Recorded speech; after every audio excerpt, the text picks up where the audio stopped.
what you do is grab one of these pieces of cabbage and you basically make like a fish taco.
Butter cookies and maybe we'll try it. Bang bang. I haven't had this one yet. Also, I got this durian to eat today. I'm probably gonna have both pieces today. One right now and one later. The durian that I like is always like cheaper because it's ripe. I guess it's gonna go bad soon, but needs to be eaten now. But that's the good durian. The expensive durian is unripe, and that's the stuff that doesn't taste good, so I don't know why that stuff's expensive. I think people maybe like to buy the unripe durian and let it sit around or something until it gets ripe, but yeah, this works for me, man. It's really good durian. Alright, we're gonna go walk around, look for some good food. I need a really good meal tonight because I'm really sore from all those push-ups I did. My body needs to, rebuild itself, but recover.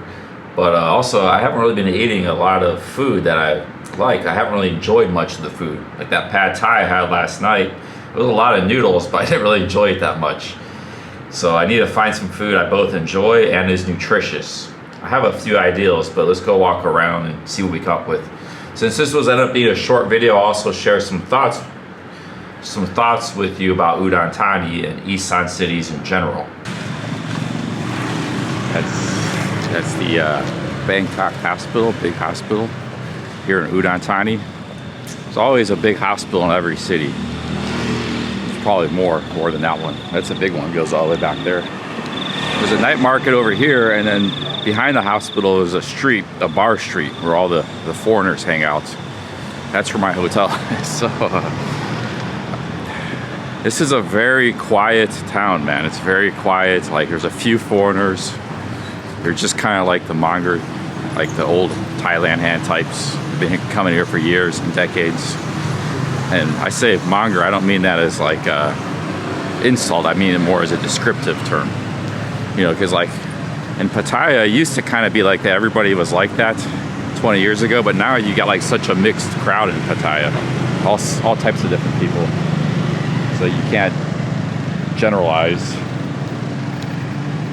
Let's see what this restaurant is, or maybe I'll go to the night market. I think I'll just go to the night market and look for some fish. The night market is just up there by that KFC sign.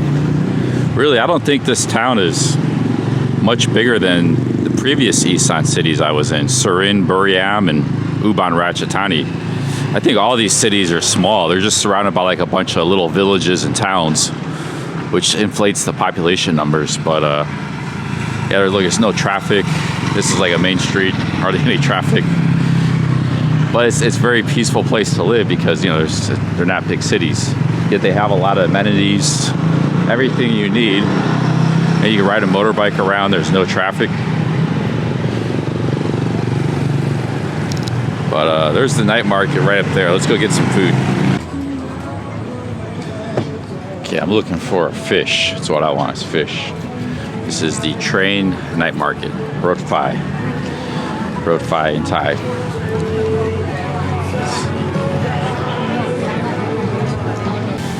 That's what I'm looking for right here, is fish. How much the fish?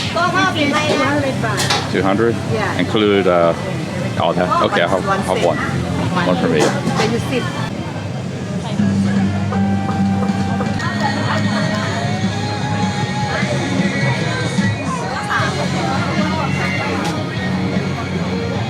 What you do is grab one of these pieces of cabbage and you basically make like a fish taco. You put a whole bunch of stuff in there.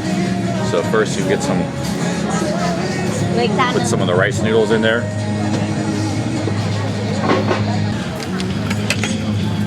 So you see you got the fish in there, you got greens, you got one of the sauces, and you just take a big bite.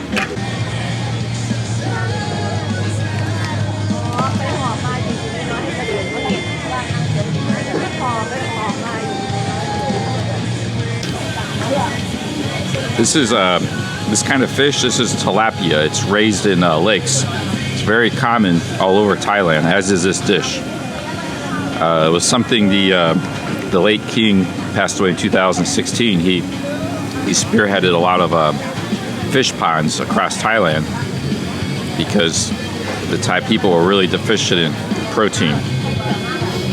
They didn't have this before he spearheaded programs, but now they got this all over Thailand. These fish, freshwater fish. All right, guys, that does it for today. I got some more juice. My favorite juice is the carrot one. I think I only spent like 30 bucks again today. This hotel is like $16, 530 baht, 16, 17. The fish dinner was like 7. That was my biggest expense. So 7 plus 23. You know, and just some like coffees at 7-Eleven. And some, for breakfast, I had a $1 street food meal, a bunch of rice and an omelet. She gave me a ton of rice too. I couldn't even finish it all. But I think this is one of the best days of eating. That fish was very good. You know, it's like very nourishing. I needed something like that. That's the thing about like high quality protein. You know, you guys know me, I'm not like a protein or meat fanatic, but there is a nourishing quality, especially if you haven't been eating it.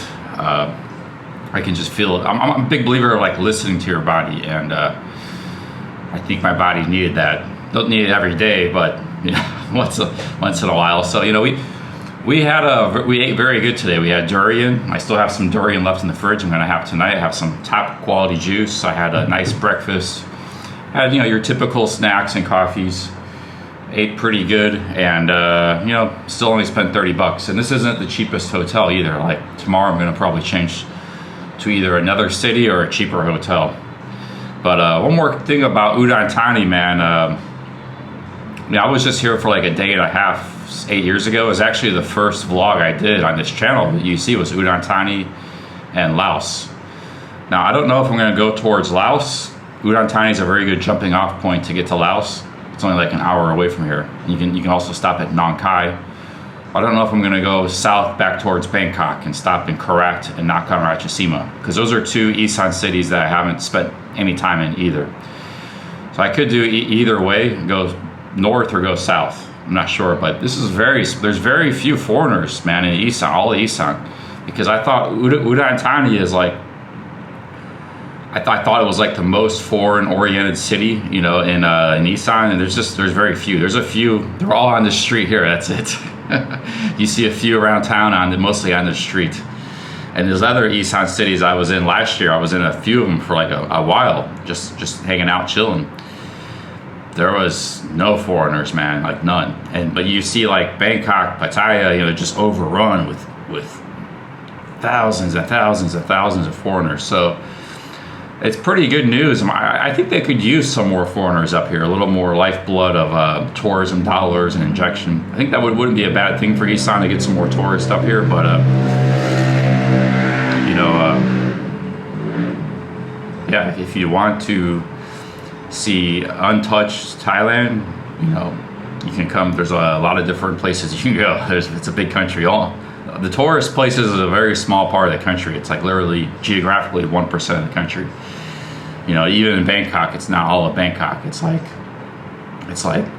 10-20% of Bangkok is heavily affected by tourism. A lot of Bangkok is just random, Thai neighborhoods that tourists really step foot in. I think there are quite a few foreigners that do live